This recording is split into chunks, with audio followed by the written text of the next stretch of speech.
Elza reads A Game of Thrones by George Martin. Chapter 22. Arya. Her father had been fighting with the council again. Arya could see it on his face when he came to table late again, as he had been so often. The first course, a thick sweet soup made with pumpkins, had already been taken away when Ned Stark strode into the small hall. They called it that to set it apart from the great hall, where the king could feast 1,000, but it was a long room with a high vaulted ceiling and bench space for 200 at its trestle tables. "My lord," Jory said when father entered. He rose to his feet and the rest of the guard rose with him. Each man wore a new cloak, heavy grey wool with a white satin border. A hand of bitten silver clutched the woolen folds of each cloak and marked their wearers as men of the hand's household guard. There were only 50 of them, so most of the benches were empty. "Be seated," Eddard Stark said. "I see you have started without me. I am pleased to know there are still some men of sense in the city." He signalled for the meal to resume. The servants began bringing out platters of ribs, roasted in a crust of garlic and herbs. "The talk in the yard is we shall have a tourney, my lord," Jory said as he resumed his seat. "They say that knights will come from all over the realm to joust and feast in honour of your appointment as hand of the king." Arya could see that her father was not very happy about that. "Do they also say this is the last thing in the world I would have wished?" Sansa's eyes had grown wide as the plates. "A tourney," she breathed. She was seated between Septa Morden and Jamie Poole, as far from Arya as she could get without drawing a reproach from father. "Will we be permitted to go, father?" "You know my feelings, Sansa. It seems I must arrange Robert's games and pretend to be honoured for his sake. That does not mean I must subject my daughters to this folly." "Oh, please," Sansa said. "I want to see." Septa Morden spoke up. "Princess Myrcella will be there, my lord, and her younger than Lady Sansa. All the ladies of the court will be expected at a grand event like this, and as the tourney is in your honour, it would look queer if your family did not attend." Father looked pained. "I suppose so. Very well, I shall arrange a place for you, Sansa." He saw Arya. "For both of you." "I don't care about this stupid tourney," Arya said. She knew Prince Joffrey would be there, and she hated Prince Joffrey. Sansa lifted her head. "It will be a splendid event. You shan't be wanted." Anger flashed across father's face. "Enough, Sansa! More of that and you will change my mind. I am weary unto death of this endless war you two are fighting. You are sisters. I expect you to behave like sisters. That understood?" Sansa bit her lip and nodded. Arya lowered her face to stare sullenly at her plate. She could feel tears stinging her eyes. She rubbed them away angrily, determined not to cry. The only sound was the clatter of knives and forks. "Pray excuse me," her father announced at the table. "I find I have small appetite tonight." He walked from the hall. After he was gone, Sansa exchanged excited whispers with Jamie Poole. Down the table, Jory laughed at a joke, and Holland started in about horseflesh. "Your war-horse now, he may not be the best one for the joust. Not the same thing, oh no, not the same at all." The man had heard it all before. Desmond Jackson, Holland's son Sarvin, shouted him down together, and Porther called for more wine. No one talked to Arya. She didn't care. She liked it that way. She would have eaten her meals alone in her bedchamber if they let her. Sometimes they did, when father had to dine with the king or some lord of the envoys from this place or that place. The rest of the time they ate in his solar, just him and her and Sansa. That was when Arya missed her brothers most. She wanted to tease Bran and play with baby Rickon and have Robb smile at her. She wanted Jon to muss up her hair and call her little sister and finish her sentences with her. But all of them were gone. She had no one left but Sansa, and Sansa wouldn't even talk to her unless father made her. Back at Winterfell they had eaten in the great hall almost half the time. Her father used to say that a lord needed to eat with his men if he hoped to keep them. "Know the men who follow you," she heard him tell Robb once, "and let them know you. Don't ask a man to die for a stranger." At Winterfell he always had an extra seat set at his own table, and every day a different man would be asked to join him. One night it would be Ryan Poole, and the talk would be coppers and bread stores and servants. The next time it would be Mikken, and her father would listen to him go on about armour and swords and how hot a forge should be and the best way to temper steel. Another day it might be Holland with his endless horse talk, or Septon Chaley from the library, or Jory or Sir Roderick, or even old Nan with the stories. Arya had loved nothing better than to sit at her father's table and listen to them talk. She had loved listening to the men on the benches too, to free riders tough as leather, courtly knights and bold young squires, grizzled old men at arms. She used to throw snowballs at them and help them steal pies from the kitchen. Their wives gave her scones, and she invented names for their babies and played monsters and maidens and hide the treasure and come into my castle with their children. Fat Tom used to call her Ira Underfoot because she said that was where she always was. She liked that a lot better than Ira Horseface. Only that was Winterfell, a world away. Now everything was changed. This was the first time they had supped with the men since arriving in King's Landing. Ira hated it. She hated the sounds of their voices now, the way they laughed, the stories they told. They had seen her friends. She'd felt safe around them. But now she knew there was a lie. They let the Queen kill Lady. That was horrible enough, but then the Hound found Mika. Janie Poole had told Ira that she cut him up in so many pieces that they'd given him back to the butcher in a bag, and at first the poor man had thought it was a pig they'd slaughtered. And no one had raised their voice or drawn a blade or anything. Not Harbin, who was always talking so bold, or Alan, who was going to be a knight, or Jory, who was captain of the guard, not even her father. "He was my friend," Ira whispered into her plate, so low that no one could hear. Her ribs sat there untouched, grown cold now, a thin film of grease congealing beneath them on the plate. Ira looked at them and felt ill. She pushed away from the table. "Pray, where do you think you're going, young lady?" Septa Morden asked.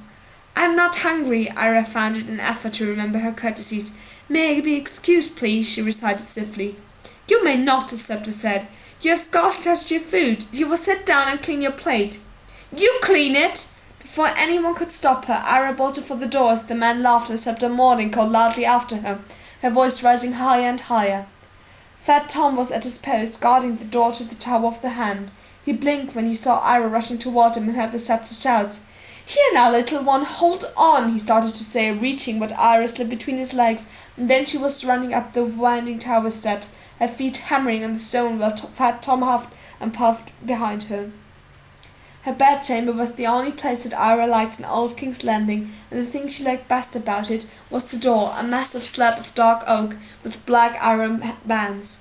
When she slammed the door and dropped the heavy crossbow, nobody could get into her room. Not Septa Morden or Fat Tom or Sansa or Jory or the Hound. Nobody. She slammed it now. When the bar was down, Ira finally felt safe enough to cry. She went to the window seat and sat there, sniffling, hating them all and herself most of all. It was all her fault, everything bad that had happened. Sansa said so, and Janie too. Fat Tom was knocking at the door. "Ira, girl, what's wrong?" he called out. "You in there?" "No!" she shouted. The knocking stopped. A moment later she heard him going away. Fat Tom was always easy to fool. Arya went to the chest at the foot of the bed. She knelt, opened the lid, and began pulling her clothes out with both hands, grabbing handfuls of silk and satin, velvet and wool, and tossing them on the floor. It was there at the bottom of the chest where she'd hidden it. Arya lifted it out almost tenderly and drew the slender braid from its sheath. Needle. She thought of Mika again, and her eyes filled with tears. Her fault, her fault, her fault. If she had never asked him to play at swords with her. There was a pounding at her door louder than before. "Ira Stark, you open this door at once. Do you hear me?" Ira spun around with needle in her hand. "You better not come in here," she warned. She slashed at the air savagely. "The Hand will hear of this," Septa Morden raged. "I don't care," Ira screamed. "Go away. You're a rude, this insolent behavior, young lady. I promise you that." Ira listened at the door until she heard the sound of the Septa's receding footsteps. She went back to the window, needle in hand, and looked down into the courtyard below. If only she could climb Black Brown, she thought. She would go out the window and down the tower and run away from this horrible place, away from Sansa and Septa Morden and Prince Joffrey, from them all. Steal some fruit from the kitchen, take Needle and her good boots and a warm cloak. She could find Emilia in the wild woods below the Trident, and together they'd return to Winterfell or run to Jon on the wall. She found herself wishing that Jon was here with her now. Then maybe she wouldn't feel so alone. A soft knock on the door behind her turned Ira away from the window in her dreams of escape.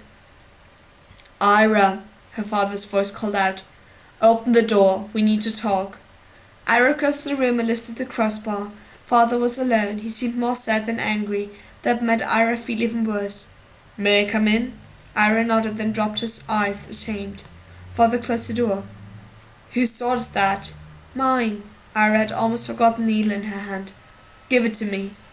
Reluctantly, Ira surrendered her sword, wondering if she would ever hold it again. Her father turned it in the light, examining both sides of the blade. He tested the point with his thumb. "A bravest blade," he said. "Yet it seems to me that I know this maker's mark. This is Meekin's work." Arya could not lie to him. She lowered her eyes. Lord added Stark's height. "My 9-year-old daughter is being armed from her own fortune. I know nothing of it. The hand of the king is expected to rule the 7 kingdoms, yet it seems I cannot even rule my own household. How is it that you come to own a sword, Arya? Where did you get this?" Arya chewed her lip and said nothing. She would not betray Jon, not even to her father. After a while, father said, "I don't suppose it matters, truly." He looked down gravely at the sword in his hands. "This is no toy for children, least of all for a girl. What would Septa Morden say if she knew you were playing with swords?" "I wasn't playing," Arya insisted. "I hate Septa Morden." "That's enough." Her father's voice was curt and hard. "The sceptre is doing no more than is her duty, though gods know you have made it a struggle for the poor woman.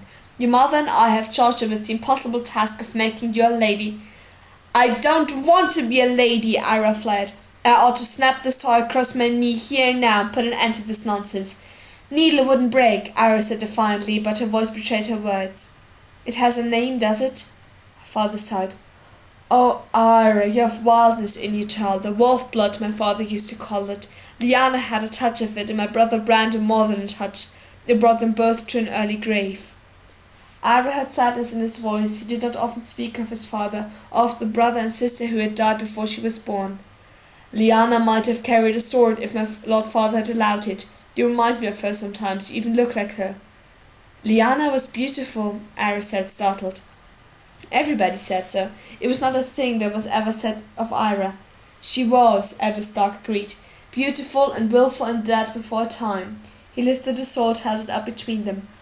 "Arya, what do you think to do with this needle? Who did you hope to skewer? Your sister, Septa Morden? Do you know the first thing about sword fighting?" All she could think of was the lesson Jon had given her. "Stick them with the pointy end," she blurted out. Her father snorted back laughter. "That is the essence of it, I suppose." Arya desperately wanted to explain to make him see. "I was trying to learn, but—" Her eyes filled with tears. "I asked Mika to practice with me." The grief came on her all at once. She turned away shaking. "I asked him," she cried. "It was my fault. It was me."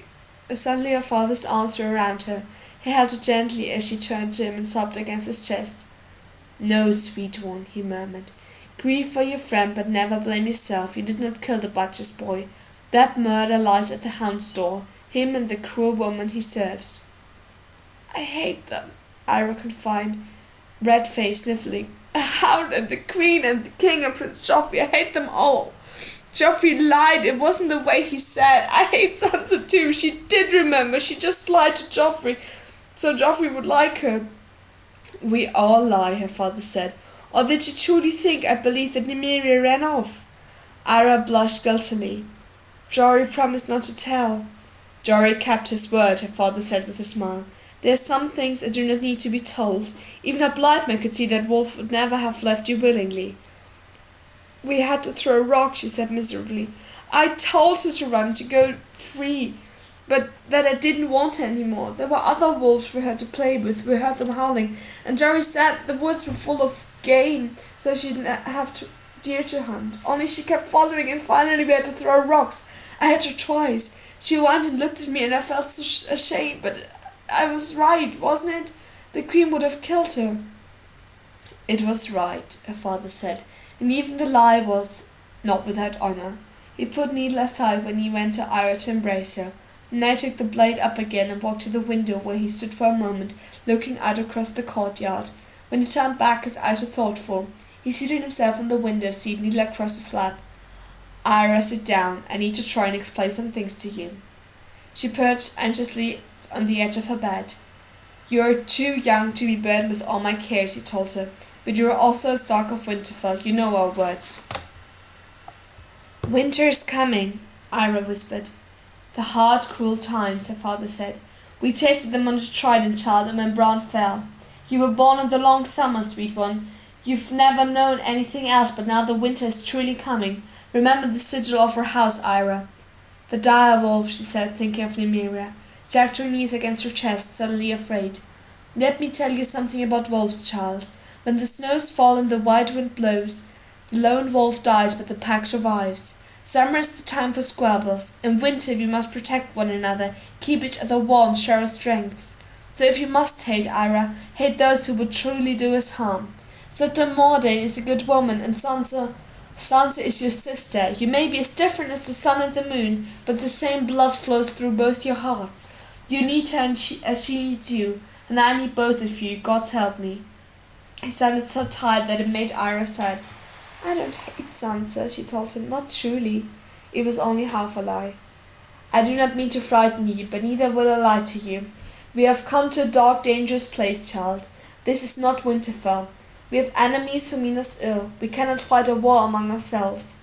This willfulness of yours, the running off, the angry words, the disobedience, at home these were only the summer games of a child. Here now, with winter soon upon us, that is a different matter. It is time to begin growing up.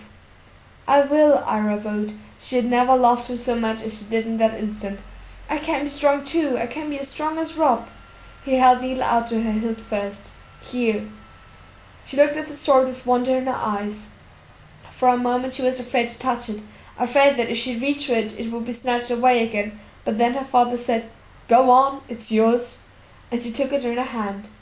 I can keep it, she said, for true? For true, he smiled. If I took it away, no doubt I'd find a morning star hidden under your pillow within the fortnight.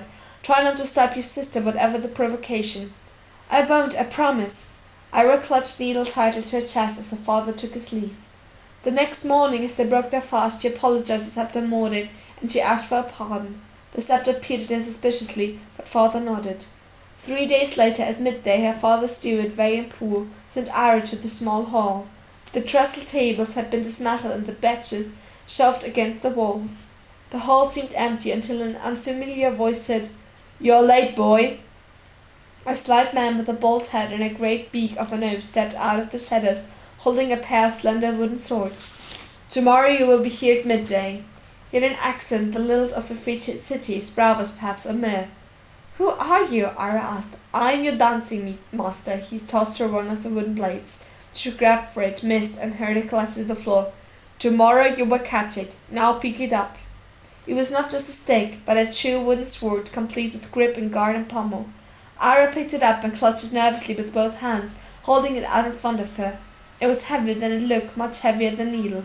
The bald man clicked his teeth together. That is not the way, boy. This is not a great sword that is needing 2 hands to swing it. You will take the blade in 1 hand. It's too heavy, Arya said. It is heavy as it needs to be to make you strong, and for the balancing. A hollow inside it's filled with lead, just so.